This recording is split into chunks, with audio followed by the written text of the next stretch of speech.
علی بھائی آج کا پہلا سوال ہے، بنی اسرائیل کی ہسٹری میں سامری جادوگر کا کیا رول تھا؟ ہم نے سنا ہے کہ اس نے ایک ایسا میٹل کا مجسمہ تیار کیا تھا جس میں سے آواز بھی آتی تھی، اور بنی اسرائیل میں 70,000 لوگوں نے اسے خدا سمجھ کر اس کی پوجا کرنی شروع کر دی، اور پھر انہی اسرائیلیوں کو اس کفر کے سبب قتل مردد کی سزا کے تحت قتل کر دیا گیا۔ پلیز اس واقعہ کی مکمل تفصیلات قرآن حکیم سے بیان کر دیں۔ دیکھیں یہ جو سامری کے بارے میں ایک متھ مشہور ہے نا کہ وہ کوئی جادوگر تھا، جادوگر نہیں تھا وہ، نہ اس نے کہیں کلیم کیا کہ میں جادوگر ہوں، ایک شعبدہ باز تھا وہ، جس نے سیدنا موسیٰ علیہ نبینا وعلیہ الصلاۃ والسلام کے کوہ طور پہ جانے کے بعد ان کی امت کو، ظاہر ہے کہ وہ آپ علیہ السلام کے صحابہ کرام ہی تھے، فتنے میں مبتلا کر دیا، اس حال میں کہ ان کے اپنے چھوٹے بھائی بلکہ بڑے بھائی منصب نبوت کے اعتبار سے چھوٹے تھے، عمر میں ان سے بڑے تھے، سیدنا ہارون علی نبینا وعلیہ الصلاۃ والسلام، وہ بھی ان میں موجود تھے۔ اس کے باوجود اس نے اس قسم کا فتنہ ان میں ڈالا کہ وہ قوم بنی اسرائیل جو ہے وہ اس فتنے کے اندر مبتلا ہو گئی۔ آپ کو یہ پتہ ہے سورۃ البقرہ کے سٹارٹ ہی میں شروع کے 4 رکوع تو پورے قرآن کی دعوت کا خلاصہ ہیں، اس کے بعد 5ویں رکوع سے لے کے آن ورڈ مسلسل 9 رکوع جو ہیں وہ بنی اسرائیل کی ہسٹری ہے کہ کس طریقے سے بنی اسرائیل کے اندر خصوصاً سیدنا موسیٰ علیہ نبینا علیہ الصلاۃ والسلام کی جو مبارک زندگی میں اہم ترین واقعات ہیں ان کو اللہ تعالیٰ نے اجمالاً کور کیا ہے۔ پھر ان کی ڈیٹیلز جو ہیں وہ آگے چل کے سورۃ الاعراف کے اندر آئیں، سورہ طٰہٰ کے اندر، سورہ قصص کے اندر اور کئی صورتوں میں، لیکن ٹاپ آف دا لسٹ جن میں یہ ڈیٹیلز آئی ہیں وہ سورۃ الاعراف ہے، سورہ طٰہٰ ہے، سورہ قصص ہے۔ سورہ طٰہٰ تو آلموسٹ آپ سمجھ لیں کہ اس کا اسلوب وہی ہے جس طرح کہ سورہ یوسف کا ہے۔ قرآن حکیم میں سورہ یوسف ایک یونیک صورت ہے اس اعتبار سے کہ ایک ہی پیغمبر کی بائیوگرافی ہے، اس سے ملتی جلتی اگر کوئی اور صورت ہے قرآن میں تو وہ ایک ہی ہے، وہ سورہ طٰہٰ ہے جس میں سیدنا موسیٰ علیہ السلام کی بائیوگرافی آئی ہے، لیکن سارے واقعات ظاہر اس میں بھی کور نہیں ہیں، وہ سکیٹرڈ فارم میں ہیں۔ سورۃ البقرہ میں ذکر آیا، سورۃ الاعراف کے اندر ذکر آیا، سورہ طٰہٰ میں، سورہ قصص میں، سورہ الشعراء میں، اس کے علاوہ بھی کئی ایک صورتوں میں۔ موسیٰ علیہ السلام کا تو سب سے زیادہ قرآن حکیم میں ایز اے پیغمبر جو ہے وہ نام مبارک بھی آیا اور سب سے زیادہ تذکرہ بھی ان کا۔ اس کے پیچھے حکمت کیا ہے، اس پہ پچھلے دنوں میری ایک ویڈیو ریکارڈ ہوئی ہے کہ موسیٰ علیہ السلام کا سب سے زیادہ ذکر خیر کیوں ہے، لیکن آفٹر پروفٹ محمد صلی اللہ علیہ وآلہ وسلم ہے، ان کا نام زیادہ ہے لیکن تذکرہ نبی صلی اللہ علیہ وآلہ وسلم کا زیادہ ہے، کیونکہ آپ سیکنڈ پرسن کے طور پہ سامنے موجود تھے، اس لیے بار بار اس کا نام نہیں لیا جاتا جو سامنے موجود ہے۔ تو یہ جو سامری کا واقعہ ہے یہ سورہ طٰہٰ کے اندر ڈیٹیل کے ساتھ آیا ہے۔ قرآن حکیم کا یہ جو پورشن ہے اس کی ہم آیات کور کر لیتے ہیں۔ پارہ نمبر 16 کے اندر جا کے یہ سورہ طٰہٰ آتی ہے، سورت نمبر ہے 20، اس میں آیت نمبر ہے 83 سے لے کے 98 تک، اس میں یہ پورا واقعہ ہے۔ اس کو جلدی جلدی ہم کور کر لیتے ہیں تاکہ سمجھ آ جائے کہ یہ واقعہ ہوا کیا تھا۔ سورۃ البقرہ میں تو اس کا اجمالاً ذکر ہے، صرف اتنا کہ یہ جو لوگ مرتد ہوئے تھے جنہوں نے بچھڑے کو رب مان لیا تھا ان کی سزا اللہ تعالیٰ نے یہ مقرر کی تھی کہ ان کو قتل کیا جائے گا۔ تورات میں اس کا ذکر ملتا ہے کہ یہ 3000 کے قریب لوگ تھے۔ اب ظاہر ہے وہ ٹیمپرڈ فارم میں ہے، بعض اسرائیلی روایتوں میں 70,000 ہے، بعض یہ ہزاروں کی تعداد میں تھے جو ایک دن میں قتل کیے گئے تھے، اور ہر قبیلے والے کو کہا گیا تھا کہ وہ اپنے قبیلے کے اس بندے کو قتل کرے جس نے یہ کفر کیا ہے۔ بلکہ سورۃ البقرہ میں آیا کہ تمہارے رب کے حضور تمہاری توبہ کا طریقہ ہی یہ ہے کہ تم اپنوں کو قتل کرو، ہر قبیلے والے اپنے اپنے قبیلے والے ان لوگوں کو قتل کریں جو مرتد ہو گئے تھے۔ دوسروں سے کرواتے تو پھر وہ قبائلی تعصب جنم لے لیتا، چونکہ 12 قبائل تھے، اور اس میں الفاظ ہیں کہ تم اپنوں کو قتل کرو، تو وہ اپنوں جو ہے وہ با محاورہ بات ہو رہی ہے کہ اپنے قریبی لوگوں کو خود قتل کرو۔ بعض نے کہا کہ اپنوں سے مراد ہے کہ خود اپنے آپ کو قتل کرو، وہ کہتے ہیں جی انہوں نے زمین میں تلواریں گاڑ لیں اور اس کے اوپر اپنے آپ کو گرا لیا، تو یہ ایک دور کی بات ہے، اس طریقے سے اپنے آپ کو قتل کرنا ایک مشکل کام ہے، تو وہ اپنوں کو قتل کرو، مراد یہ کہ اپنے قبیلے کے لوگوں کو قتل کرو۔ تو یہ قتل مرتد کی سزا تھی، اور اس میں الفاظ ہیں سورۃ البقرہ میں کہ یہ تمہارے رب کے حضور تمہاری توبہ کا ذریعہ ہے۔ باقی ڈیٹیل واقعہ کہ یہ کیوں ہوا تھا سورۃ الاعراف میں بھی ذکر ہے، لیکن جس شان کے ساتھ سورہ طٰہٰ میں آیا نا اور کسی صورت میں نہیں۔ آیت نمبر 83 سے اعوذ باللہ من الشیطان الرجیم وَمَا أَعْجَلَكَ عَنْ قَوْمِكَ يَا مُوسَى، اے موسیٰ تجھے کس چیز نے عجلت میں ڈالا کہ تو اپنی قوم کو چھوڑ کر میرے پاس آ گیا۔ اس میں بھی آگے آئے گا، سورۃ الاعراف میں بھی آیا کہ اللہ تعالیٰ نے ان سے وعدہ کیا تھا 30 دن کا کوہ طور پہ ملاقات کا، یعنی ان کی آپ سمجھ لیں وہاں پہ پوری ٹریننگ ہونی تھی، اور یہ واقعہ ہے جب وہ بنی اسرائیل کو لے کر نکلے ہیں اور وہ سمندری جھیل عبور کی ہے، وہ کئی ایک جھیلیں تھیں جن کو اب جوڑ کے نہر سوئز بنا دی گئی ہے، اور اس کے بعد یعنی بنی اسرائیل جو ہے وہ فرعون سے نجات پا چکے ہیں اور وہ شام کی طرف جا رہے ہیں، اور راستے میں کوہ طور پہ یہ معاملہ ہوا کہ اللہ تعالیٰ نے انہیں بلایا اپنے پاس 30 دن کے لیے، پھر بعد میں بڑھا کے اسے 40 دن کر دیے۔ اسی سے وہ تبلیغی جماعت والوں نے بھی چلہ نکالا ہے نا کہ حضرت موسیٰ علیہ السلام کا بھی، پر او چلہ اور تے اے چلہ اور، ٹھیک ہے جی، اس لیے کہ وہاں پہ تو کتاب اللہ سکھائی جا رہی ہے، یہاں علماء کی کتابیں سکھائی جاتی ہیں۔ تو حضرت موسیٰ علیہ السلام کے ساتھ جو وقت مقررہ طے ہوا تھا نا، حضرت موسیٰ علیہ السلام ظاہر ہے اللہ کے ساتھ اپائنٹمنٹ ہو، وہ تو ایک ایک لمحہ ان کا کس درد میں اور کرب میں گزرا ہوگا، تو موسیٰ علیہ السلام وقت سے پہلے ہی چلے گئے وہاں پہ کوہ طور پہ۔ لیکن اللہ تعالیٰ تو آپ کو پتہ ہے اپنے معاملہ، اللہ کا تو کوئی رشتہ دار نہیں ہے جو ہم بار بار بات کرتے ہیں، حتیٰ کہ سورہ یونس میں ہے کہ اللہ تعالیٰ فرماتا ہے یہ کبھی ہوا ہی نہیں ہے کہ ہم کسی قوم کے لیے عذاب کا فیصلہ کر دیں اور وہ عذاب اس سے ٹل جائے سوائے قوم یونس کے، اور وہ اس لیے کہ یونس علیہ السلام نے اللہ تعالیٰ کی وحی کا انتظار کیے بغیر اپنا وہ علاقہ چھوڑ دیا تھا۔ تو یہ جو یونس علیہ السلام کی اجتہادی خطا تھی، اس ڈیبٹ کو اللہ تعالیٰ نے ان کی قوم کے لیے کریڈٹ بنا دیا کہ عذاب کے آثار نمایاں ہو گئے، لیکن چونکہ یونس علیہ السلام پہ وحی نہیں آئی تھی تو وہ آیا وہ عذاب ٹل گیا، حالانکہ اللہ تعالیٰ ماتا ہے نہ اس سے پہلے نہ اس کے بعد کبھی نہیں ہوا کہ عذاب ٹلے، چونکہ پیغمبر نے اجتہادی خطا کی اس کا بینیفٹ ان کی امت کو مل گیا۔ لیکن موسیٰ علیہ السلام کے کیس میں پیغمبر نے اپنے حق میں بہتری چاہی کہ میں اپنے رب کے پاس پہلے چلا جاؤں، تو اس ڈیبٹ، اس کریڈٹ کا جو ڈیبٹ ہے وہ اس اعتبار سے امت کے اوپر پڑ گیا، ان کے اوپر خود بھی اس اعتبار سے کہ ان کے لیے تو ٹینشن تھی نا کہ ان کی قوم گمراہ ہوئی ہے۔ تو یہ وہ الفاظ ہیں وَمَا أَعْجَلَكَ عَنْ قَوْمِكَ يَا مُوسَى، اے موسیٰ تجھے کس چیز نے اجرت میں ڈال دیا تیری قوم کے بارے میں، قَالَ هُمْ أُولَٰئِ عَلَىٰ أَثَرِي وَأَعْجِلْتُ إِلَيْكَ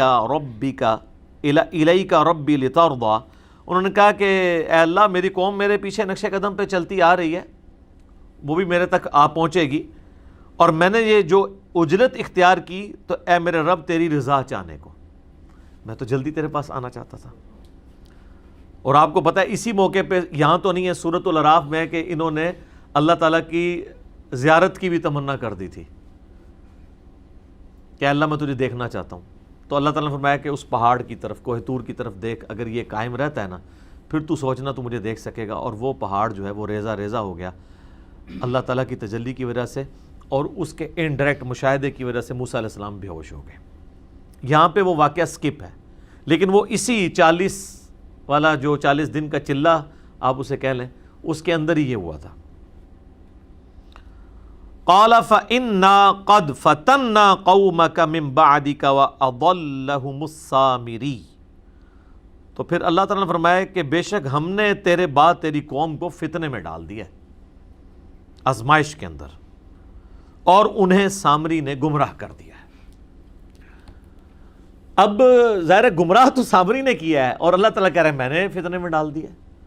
اس طرح کی جتنی قرآن پاک میں آیات ہیں نا جن کے اندر آیا کہ اللہ تعالیٰ گمراہ کر دیتا ہے، اس سے مراد یہ ہے کہ وہ لوگ خود گمراہی کمانا چاہتے ہیں تو اللہ تعالیٰ کی ڈیوائن مور ان کے اوپر لگتی ہے۔ اللہ نے تو آزمانا ہے انسان کو، وَلَنَبْلُوَنَّكُمْ بِشَيْءٍ مِّنَ الْخَوْفِ وَالْجُوعِ وَنَقْصٍ مِّنَ الْأَمْوَالِ وَالْأَنفُسِ وَالثَّمَرَاتِ، ہر طریقے سے اللہ تعالیٰ نے آزمانا ہے۔ تو ذریعہ کوئی بھی بن جاتا ہے، شیطان بھی ایک ذریعہ بنا ہوا ہے آزمائش کا۔ تو ان آیات کا مقصد یہ ہوتا ہے کہ اس سے یہ رزلٹ نکالنا چاہیے کہ اللہ تعالیٰ چاہتا تو اس فتنے کو ٹال بھی سکتا تھا، لیکن اللہ نے اس فتنے کو آزمائش بنا دیا، ورنہ زبردستی تو کوئی اس طریقے سے نہیں کر سکتا، نہ اللہ زبردستی کرتا۔ یعنی اگر اللہ تعالیٰ زبردستی کرنا چاہتا تو اس فتنے سے قوم کو ٹال سکتا تھا، لیکن ان کے لیے ایک آزمائش بن گئی۔ فرجع موسیٰ الی قومہ غضبان آسفا، پس موسیٰ علیہ السلام لوٹے اپنی قوم کی طرف غصے کی حالت میں اور غم کی حالت میں، غضب کی حالت میں۔ اچھا، اس سے یہ پتہ چل رہا ہے کہ وہ 40 دن کا جو ان کی اللہ کے ہاں صحبت تھی نا، اس کے اینڈ پہ اللہ تعالیٰ نے ان کو یہ بات بتائی ہے، ورنہ تو وہ 40 دن بھی ان کے بیچارے کے ٹینشن میں گزرتے، کس طرح وہ 40 دن گزارتے تو فوراً واپس ہی آتے گئے۔ یہ اینڈ پہ یہ بات کی ہے، کیونکہ اس کے ساتھ ہی ذکر ہے کہ وہ فوراً پلٹے، تو ظاہر ہے کہ وہ 40 دن گزارنے کے بعد پلٹے۔ قال یا قوم الم یعدکم ربکم وعدا حسنا، انہوں نے کہا میری قوم کیا تمہارے رب نے تم سے اچھا وعدہ نہیں کیا ہوا تھا؟ یعنی جو توحید کی بدولت ہمیشہ کی کامیابیاں تمہاری مقدر ہونے والی ہیں، کیا تم نے ان وعدوں کو جھوٹا سمجھ لیا کہ تم نے اتنی گری ہوئی حرکت کی کہ ایک بچھڑے کی عبادت شروع کر دی، اور وہ بھی میٹل کا بنا ہوا؟ افطال علیکم العہد ام اردتم ان یحل علیکم غضب من ربکم فاخلفتم موعدی، کیا تم پہ میرے جانے کے بعد اتنا لمبا عرصہ گزر گیا تھا کہ تم وہ عہد توڑ بیٹھے؟ میں کوئی ہزاروں سال کے لیے تو نہیں چلا گیا تھا، 40 دن کے لیے گیا ہوں، 40 دن میں تم نے پیچھے سے یہ معاملہ کر دیا، اور کوئی عام لوگ نہیں ہے، صحابہ ہیں، پیغمبر کی صحبت کی ہوئی ہے، اور ایک پیغمبر بھی بیچ میں موجود ہے، ہارون علیہ السلام۔ یا تم نے ارادہ کیا کہ تم خود اللہ کا عذاب اپنے اوپر حلال کر لو، اللہ کا غضب، اور تم نے میرے ساتھ جو وعدہ کیا تھا اس کی تم نے مخالفت کر دی۔ قالوا ما اخلفنا موعدک بملکنا ولکننا حملنا اوزارا من زینۃ القوم فقذفناها فکذلک القی السامری، وہ کہنے لگے کہ ہم نے کوئی آپ کے ساتھ وعدے کی مخالفت نہیں کی، بلکہ ہوا یہ کہ ہمارے پاس جو قوم کے زیورات ہم نے ان کا وزن اٹھایا ہوا تھا، ظاہر ایک لمبا پیریڈ ان کو سفر کرنا پڑ رہا ہے ریگستان میں، اور انہوں نے اپنی قوم کے جو زیورات اٹھائے ہوئے تھے، عورتوں نے بھی پوری زیورات میں لدی ہوئی تھی، تو وہ انہوں نے ارادہ کیا ہوگا کہ اسے ایک جگہ جمع کر دیا جائے تاکہ ایک ہی اونٹ پہ اسے رکھا جائے اور پگھلا کے اسے جمع کر کے ایک جگہ کمبائنڈ فارم میں آ جائے، اور بعد میں جس کا جتنا سونا اور چاندی ہے اتنا اسے توڑ کے دے دیا جائے گا۔ تو انہوں نے کہا ہم نے یہ جمع کیا اور وہ سامری کے پاس ڈال دیا، تو اس نے سامری نے پھر کام ڈال دیا اس کے ساتھ، اس نے آگ میں اسے ڈالا۔ فَأَخْرَجَ لَهُمْ عِجْلًا جَسَدًا لَهُ خُوَارٌ فَقَالُوا هَذَا إِلَٰهُكُمْ وَإِلَٰهُ مُوسَىٰ فَنَسِيَ، وَلِعَوْذُ بِاللَّهِ تعالیٰ۔ اس نے جو ہے وہ آگ میں ڈالا اور اس میں سے ایک چھوٹا سا میٹل کا بچھڑا بنا کے، جس طرح گائے کا بچہ ہے وہ نکالا، جس میں سے آواز بھی نکلتی تھی۔ یعنی یہ بیسیکلی تو پیچھے سے یہ بھی مصر کا رہنے والا تھا، اور جس طرح بانسری ہے آپ کو پتہ ہے کھوکھلی ہوتی ہے، اس میں ذرا سی ہوا چلے تو آواز نکل جاتی ہے، وہ آپ آواز خود منہ سے نکال رہے ہوتے ہیں، تو اگر تیز ہوا چلے اور اس طرح کہ اس کا ڈیزائننگ کی جائے تو اس میں سے بھی آواز نکلتی تھی۔ باتیں نہیں کرتا تھا وہ، بس سائیں سائیں کی آواز آتی تھی، اور وہ کہنے لگا کہ یہ ہے تمہارا الہ، اور موسیٰ کا الہ موسیٰ تو بھول گیا ہے۔ استغفر اللہ۔ افلا یرون الا یرجع الیہم قولا ولا یملک لہم ضرا ولا نفعا، اللہ تعالیٰ فرماتا ہے کہ انہوں نے اتنی بھی عقل نہیں استعمال کی کہ یہ ان سے باتیں تو کرتا ہی نہیں ہے، خالی آواز ہی نکل رہی ہے۔ ویسے میں کہتا ہوں کہ موسیٰ علیہ السلام کے ساتھی اس زمانے میں ہوتے ہیں تو انہوں نے ہزاروں کے حساب سے الہ بنا لینے تھے۔ آج تو کمپیوٹر کا دور ہے، موبائل کا دور ہے، گھر گھر ٹی وی لگے ہوئے ہیں، جو مرضی کرا لو، روبوٹاں نو ویکھ کے تو ویسے ہی سجدے ڈگ پینا سی، ٹھیک ہے۔ وہ روبوٹ تو آرٹیفیشل انٹیلیجنس کے ساتھ بھی ہیں، وہ بول بھی سکتے ہیں، یہ فرق ہے جناب۔ تو یہ کوئی اس کو صحابہ کی توہین نہ سمجھے، لوگوں کے دماغ میں فوراً کیڑا آنا شروع ہو جاتا ہے کہ موسیٰ علیہ السلام کے صحابہ کی توہین کر دی تو یہ اللہ نے توہین کی ہوئی ہے، یا نعوذ باللہ یہ واقعات اس لیے بیان کیے ہیں کہ ان کو بیان کرنا ہی حرام ہے، یا توہین مذہب کا الزام لگ جائے گا. یہ ساری کی ساری چیزیں اس لیے ہیں کہ تاکہ عبرت پکڑی جائے. تو اللہ تعالیٰ ماتا ہے انہوں نے یہ بھی نہیں دیکھا کہ وہ ان کے نفع نقصان کا مالک بھی نہیں ہے, نہ ان کے ساتھ وہ کلام کر سکتا ہے. وَلَقَدْ قَالَ لَهُمْ هَارُونُ مِنْ قَبْلِ, اور حضرت موسیٰ علیہ السلام کے آنے سے پہلے ہی ہارون علیہ السلام بھی ان پہ کوشش کر چکے تھے. انہوں نے اپنی قوم سے کہا یا قومی انما فتنتم بہ, اے میری قوم اللہ نے تمہیں اس کے ذریعے آزمایا ہے. اب اس میں چیز بھی کوئی ایسی نہیں تھی لیکن بس وہ آزمائش میں پڑ گئے. وَإِنَّ رَبَّكُمُ الرَّحْمَنُ فَاتَّبِعُونِي وَأَطِيعُوا أَمْرِي, تمہارا رب تو وہ رحمان ہے پس میری اتباع کرو اور میرے حکم کی جو ہے وہ میرے تابع فرمان بن جاؤ. تو ہارون علیہ السلام کی بات انہوں نے نہیں سنی. یعنی ہارون علیہ السلام کو تو پتہ تھا کہ یہ آزمائش ہے, لیکن دو گروہ بن گئے, دو پارٹیاں بن گئی. قالوا لن نبرح علیہ عاکفین حتی یرجع الینا موسیٰ, انہوں نے کہا کہ ہم اس وقت تک اس بت پہ, اس بچڑے کے اوپر اعتکاف کر کے دھیان رکھ کے بیٹھے رہیں گے یہاں تک کہ موسیٰ علیہ السلام آ کے ہمیں خود نہ منع کریں. جیسے یہاں بھی کئی لوگوں کو کہتے ہیں نا یار داڑھی رکھ لو, چھوٹی چھوٹی داڑھی رکھ لو. وہ کہتا ہے جی نبی علیہ السلام خود آ کے خواب میں اشارہ فرمائے تو میں انشاءاللہ میری نیت ہے. تو میں کہتا ہوں نبی علیہ السلام سے 1400 سال پہلے دس گئے ہیں کہ عورتوں کی مخالفت کرنی ہے آپ نے, کم از کم اتنی داڑھی رکھیں کہ یہ شیو آپ کی ختم ہو جائے تو آپ بس گناہ سے آزاد ہیں. تو کہتے ہیں موسیٰ علیہ السلام آئیں گے وہ ہمیں کہیں تو قال یا ہارون ما منعک اذ رأیتم ضلوا, اب موسیٰ علیہ السلام نے تو پتہ ہے پھر غصہ جلال, انہوں نے کہا پہلے تو میں ذرا اپنے بھرا نو پوچھا کہ میں تیری ڈیوٹی لا کے گیا سا, تو کیا کیتا ہے؟ اے ہارون تجھے کس چیز نے منع کیا کہ تو اپنی قوم کو اس طرح گمراہ ہوتے ہوئے دیکھتا رہا؟ اللہ تتبعن, کہ تو میرے پیچھے ہی آ جاتا مجھے بتانے کے لیے کہ تواڈے ساتھیوں نے پیچھے کم پاتا ہے. افعصیت امری, کیا تو نے میرے حکم کی نافرمانی کی؟ قال یا ابن ام لا تأخذ بلحیتی ولا برأسی, انہوں نے کہا اے میرے ماں جائے, یعنی ایک محاورتاً بات کہ ہم دونوں کی ماں ایک ہے, یعنی ہم سگے بھائی ہیں آپس میں, مت کھینچ میری داڑھی اور میرے سر کے بالوں کو. یعنی موسیٰ علیہ السلام نے صرف آپ کو پتہ ہے ان کا تو جلال تھا صرف کہنے پہ نہیں ہے, انہوں نے ان کو سر کے بالوں سے, زلفوں سے اور داڑھی سے پکڑ کے نا خوب جھنجھوڑا. اچھا اس سے مٹھی داڑھی بھی ثابت ہو جاتی ہے کیونکہ چھوٹی داڑھی سے پکڑی نہیں جاتی. تو انبیاء کرام کی تو مٹھی ہوتی تھی لیکن چھوٹی بھی کوئی رکھ لیتا تو داڑھی کے حکم میں وہ شامل ہے. افضل یہ ہے کہ مٹھی رکھے. تو اے میرے بھائی میری داڑھی اور سر کے بالوں کو چھوڑ دے. انی خشیت ان تقول فرقت بین بنی اسرائیل ولم ترقب قولی.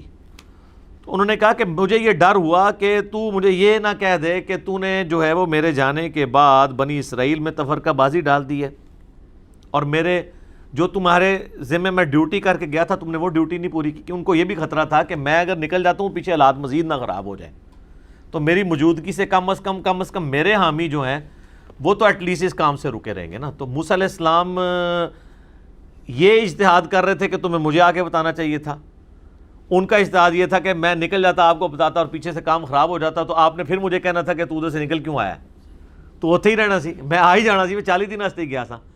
تو اچھا اس سے یہ بات پتہ چلی کہ اجتہادی معاملات میں پیغمبروں میں بھی اختلاف ہو سکتا ہے. یہ اجتہاد ہوتا ہے جس میں آپ دو رائے رکھ سکتے ہیں. قال فما خطبک یا سامری, اب موسیٰ علیہ السلام جو ہے نا اصل مجرم کی طرف ہوئے کہ ہاں بھی سامری تو سنا بھائی تو ایک کم پایا. قال بصرت بما لم یبصروا به فقبضت قبضة من اثر الرسول, وہ کہنے لگا کہ میں نے ایک ایسا منظر دیکھ لیا تھا جو باقی لوگوں نے نہیں دیکھا, کہ میں نے جو رسول فرشتہ یا موسیٰ علیہ السلام خود ہی جا رہے تھے, شاید جبرائیل علیہ السلام ساتھ ہوں, یعنی یہ اس کی سٹوری ہے. اس پہ بھی اب علماء کا اختلاف ہے. کئی علماء کا موقف یہ ہے کہ یہ اس نے ایک فرضی سٹوری بتائی ہے اپنے اس کو چھپانے کے لیے, کیونکہ جو آواز نکل رہی تھی وہ تو ہوا سے نکل جاتی ہے, یہ نہیں ہے کہ اس سے کچھ ہوا. بعض کہتے ہیں نہیں فزیکلی ہو سکتا ہے کہ اللہ تعالیٰ نے اس قوم کو فتنے میں ڈالنا تھا تو جبرائیل علیہ السلام کے گھوڑے کے جو جہاں جہاں پاؤں لگ رہے تھے وہاں کے اس نے کوئی مٹی اس میں سے اٹھا لی. فَنَبَذْتُهَا وَكَذَلِكَ سَوَّلَتْ لِي نَفْسِي, تو بس اس نے اس میں اس کو ڈال دیا. وہ کہتا ہے یہ میرے جی نے مجھے یہی پٹی پڑھائی تھی. قَالَ فَاذْهَبْ فَإِنَّ لَكَ فِي الْحَيَاةِ أَن تَقُولَ لَا مِسَاس. تو موسیٰ علیہ السلام نے اسے بددعا دی کہ نکل جا, دفع ہو جا ادھر سے. اب پوری زندگی یہ تیری سزا ہے کہ تو لوگوں سے یہ کہے کہ مجھے کوئی نہ چھوئے. اس کو اللہ تعالیٰ نے ایک بیماری لگا دی.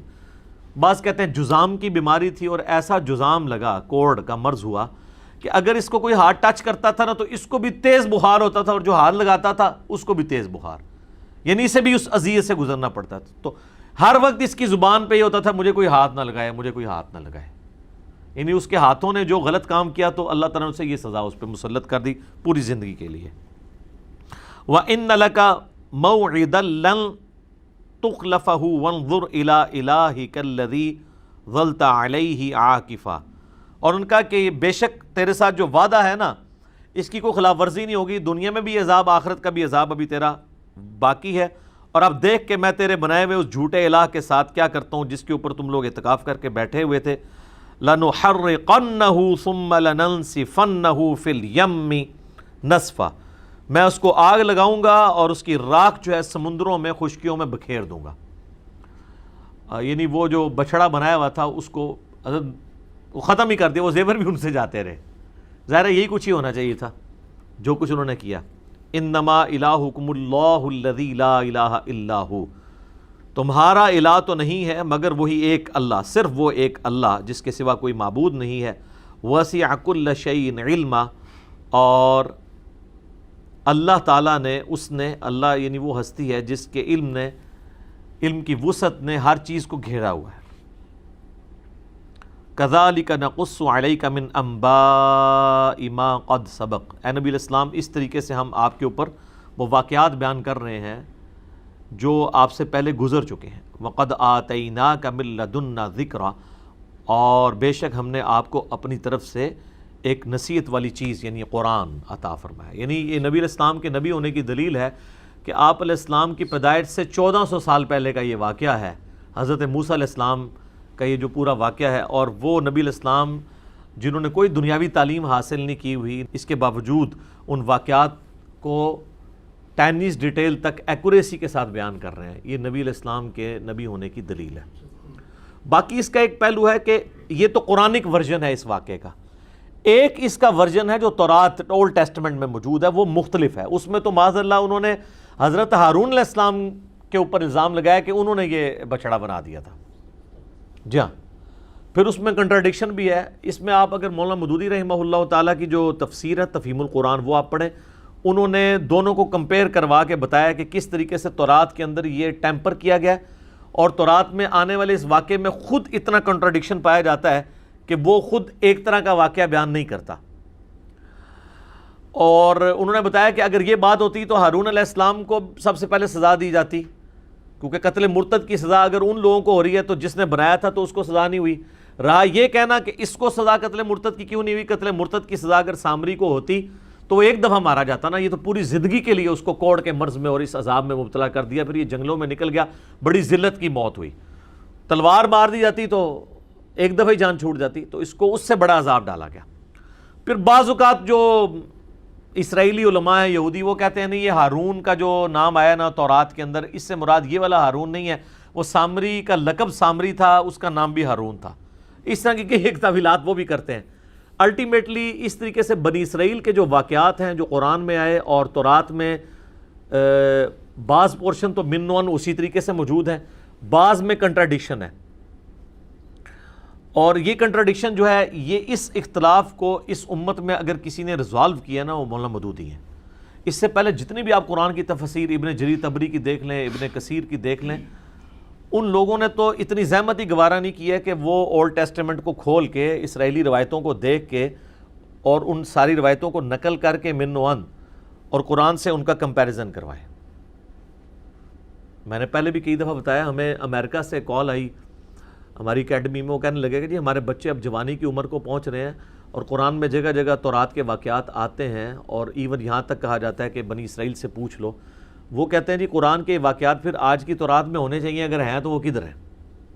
تو ہم ان کو کیا بتائیں؟ تو میں ان کو یہی کہتا ہوں تفہیم القرآن پڑھیں، ابن کثیر میں تو آپ کو نہیں ملنا۔ یہ تفہیم القرآن کی جو ویلیو ایڈیشن ہے نا قرآن کی تفسیر میں، یہ پوری امت سے انہیں ممتاز کر دیتی ہے۔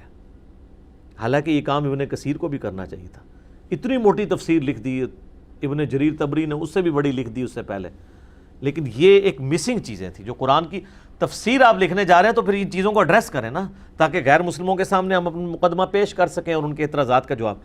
مودودی صاحب کیا کرتے ہیں کہ قرآن میں جو واقعات آئے بنی اسرائیل کے، چاہے یوسف علیہ السلام کے واقعات ہوں، موسیٰ علیہ السلام کے واقعات ہوں، ان سارے واقعات میں کہاں کہاں قرآن غلطی نہیں کھاتا اور تورات میں وہ کنٹراڈکشن کی وجہ سے غلطی ہیں وہ ہائی لائٹ کرتے ہیں۔ اور اس کی وجہ سے کم از کم جو یہود و نصارہ کے علماء کا اعتراض ہے کہ قرآن نبی علیہ السلام نے تورات اور انجیل سے چوری کر کے عربی میں لکھا ہے، یہ اسی واقعات کو اس نے عربی میں لکھ دیا، یہ اس کی خود لکھی ہوئی تصنیف ہے، یہ اللہ کی طرف سے نازل نہیں ہوئی ہے، اس کا منہ توڑ جواب اگر کسی نے دیا ہے نا تو مولانا مودودی ہیں کہ اگر یہ چیزیں ہیں تو جو چیزیں خلاف عقل بھی تورات کے اندر آئی ہیں، اگر کوئی ڈیٹو کاپی وہ مارنے والا کوئی بندہ انسان ہوتا تو وہ غلطیاں بھی نقل کرتا نا اس طریقے سے، وہ تو بالکل مختلف بات کر دیتا ہے، بالکل ایک طرح کی بات چل رہی ہوتی ہے، اچانک قرآن کا ورژن کچھ اور آ جاتا ہے اور تورات کا اور آ جاتا ہے، پھر آگے چل کے پھر سیم ہو جاتا ہے۔ تو وہ غلطیاں کیوں نہیں کاپی کرتا؟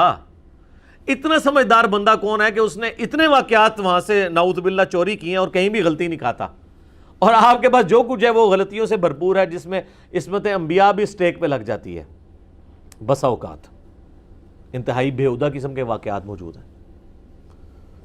لوط علیہ السلام کی 2 بیٹیوں کے ساتھ لوط علیہ السلام کا معاذ اللہ جو ہے وہ نعوذ باللہ من ذالک نقل کفر نباشد زنا کا لکھا ہے کہ اس طریقے سے آگے نسل چلی۔ اس قسم کے حضرت داؤد علیہ السلام کے اوپر یعنی ان کی صحابی کی بیوی کا سکینڈل نعوذ باللہ جو کشف المحجوب میں بھی بعد میں نقل ہوا، تو یہ تورات کے اندر موجود ہے۔ اس طرح کی غلطیاں آپ کو قرآن میں نظر نہیں آئیں گی۔ لہٰذا میں یہ ریکویسٹ کروں گا کہ قرآن کے جو واقعات ہیں نا جی، جتنے قرآن میں آئے ہیں یا صحیح الاسناد احادیث میں اس کی سپورٹ میں، بس اتنا پڑھا کریں۔ باقی کہیں پہ کوئی اسرائیلی روایت آتی بھی ہے نا تو اب ابن کثیر نے بھی کئی ایک اسرائیلی روایات اس کے تحت نقل کی ہیں۔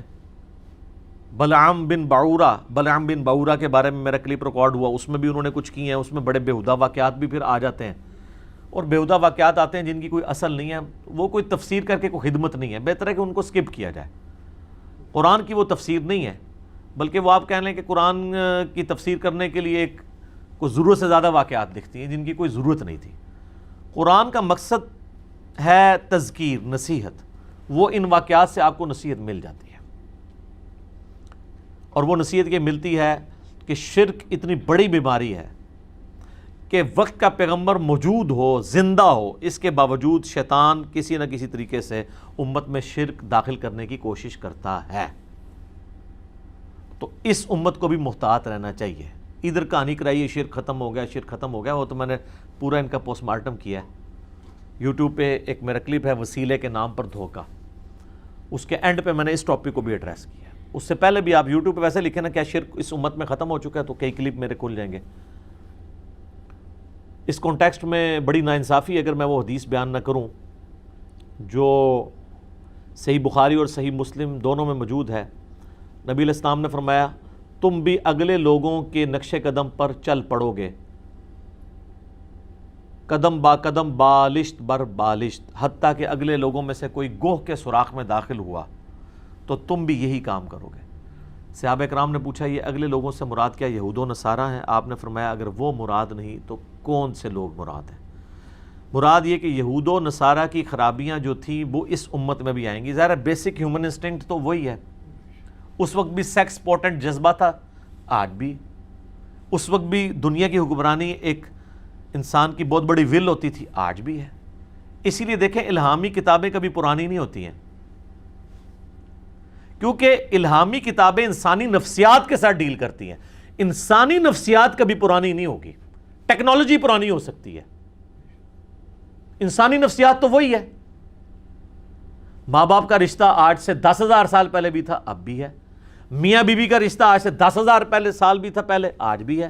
حکمرانی کی لالچ اور تڑپ آج سے 10,000 سال پہلے بھی تھی، آج بھی موجود ہے۔ سیکس، شہوات، یہ جو فتنہ ہے یہ آج سے 10,000 سال پہلے بھی انسان میں تھا، آج بھی ہے، آئندہ بھی رہے گا۔ الہامی کتابیں کبھی پرانی نہیں ہوتی ہیں، اس لیے ان کو چینج کرنے کی ضرورت نہیں پڑتی، یہ انسانی نفسیات کے ساتھ ڈیل کرتی ہیں۔ تو نبی علیہ السلام فرمایا میری امت بھی وہی کام کرے گی۔ اس میں بعض لوگوں نے دھوکہ دیا کہ جی اس سے مراد یہود و نصارہ کا فیشن ہے، تو میں نے بتایا کہ جامعہ ترمذی میں اس کا شان ارشاد اور وہ موقع موجود ہے جب آپ نے یہ فرمایا تھا۔ جامعہ ترمذی میں حدیث ہے، غزوہ حنین کے موقع پر نبی علیہ السلام کی وفات سے 2-2.5 سال پہلے، فتح مکہ کے بعد 8 ہجری میں یہ ہوئی ہے غزوہ حنین، اسی سال ہوئی ہے۔ صحابہ کرام جب غزوہ حنین کے لیے جا رہے تھے تو راستے میں ایک درخت آیا جسے ذات انواد کہا جاتا تھا۔ مشرکین عرب جنگوں میں فتح پانے کے لیے اپنا اسلحہ برکت کے لیے وہاں لٹکاتے تھے، جس طرح آج درباروں کے اوپر آپ لوگ بھی جا کے ٹاکیاں لٹکاتے ہیں، سیم وہی انالوجی۔ تو صحابہ نے کہا یا رسول اللہ آپ ہمارے لیے بھی کوئی اس طرح کا درخت مقرر کر دیں، برکت ہم اس سے حاصل کریں۔ آپ نے کہا سبحان اللہ۔ یہ جب نبی علیہ السلام اس طرح کے موقع فرماتے تھے یہ آپ کے جلال کا اظہار ہوتا، اللہ پاک ہے، کیا شرکیہ بات ہے، یہ محذوف ہے، سبحان اللہ عما یشرکون، یہ بریکٹ میں ہے۔ آج تو تم نے وہی بات کر دی جو موسیٰ علیہ السلام کے ماننے والوں نے کی تھی، کہ جب وہ ایک جگہ سے گزرے اور انہوں نے دیکھا کہ کچھ لوگ بتوں پہ اعتکاف کیے ہوئے بیٹھے ہیں، انہوں نے کہا اے موسیٰ آپ ہمارے لیے بھی ایک بت مقرر کر دیں اللہ کا، اس کے اوپر ہم دھیان کر کے بیٹھ جائیں۔ تو حضرت موسیٰ علیہ السلام نے کہا تھا اے اللہ اس جاہل قوم سے میں تیری پناہ میں آتا ہوں، سورۃ الاعراف آیت نمبر 138۔ اچھا حضرت موسیٰ نے اسی وقت بھانپ لیا تھا یہ جاہل قوم ہے۔ یہ جو اعتکاف والا جو واقعہ ہوا تھا نا کہ انہوں نے ریکویسٹ کی تھی، یہ ان کے بچڑے کو خدا بنانے سے پہلے ہو چکا ہوا تھا واقعہ۔ اس کے بعد جب انہوں نے دال لگا انہوں نے کام پا ہی لیا سامری کے ذریعے۔ تو نبی علیہ السلام نے اس موقع پہ جامعہ ترمذی میں آتا ہے کہ فرمایا کہ تم بھی اگلے لوگوں کے پیچھے چل پڑو گے، یعنی جو شرکیہ عقائد اور مشرکانہ رسومات اگلی قوموں میں تھی اس قوم میں بھی آئیں گی اس امت میں۔ تو سر دیکھ لیں کوئی ایک بات بتائیں جو اگلی قوموں میں تھی اور یہاں پہ موجود نہیں ہے، کوئی ایک چیز بتائیں۔ اگر وہ بتوں کے آگے جھکتے تھے تو آپ کے لوگ بھی قبروں پہ جا کے سجدے کر رہے ہیں۔ فزیکلی وہ بت نہیں بنایا لیکن کسی اور فارم میں تو بنا ہی لیا نا، اور ان مزاروں پہ رکھے ہوئے پتھروں کو چاٹتے ہیں۔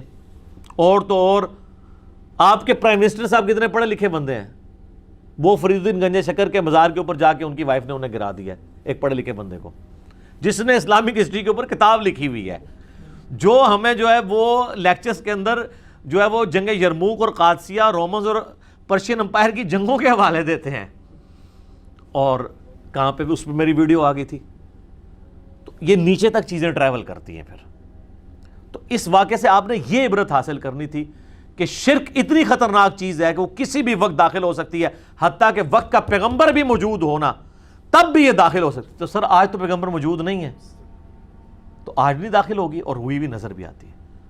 اذانیں شروع ہو چکی ہیں، بقیہ کے سوالات انشاءاللہ تعالی اذان کے وقفے کے بعد۔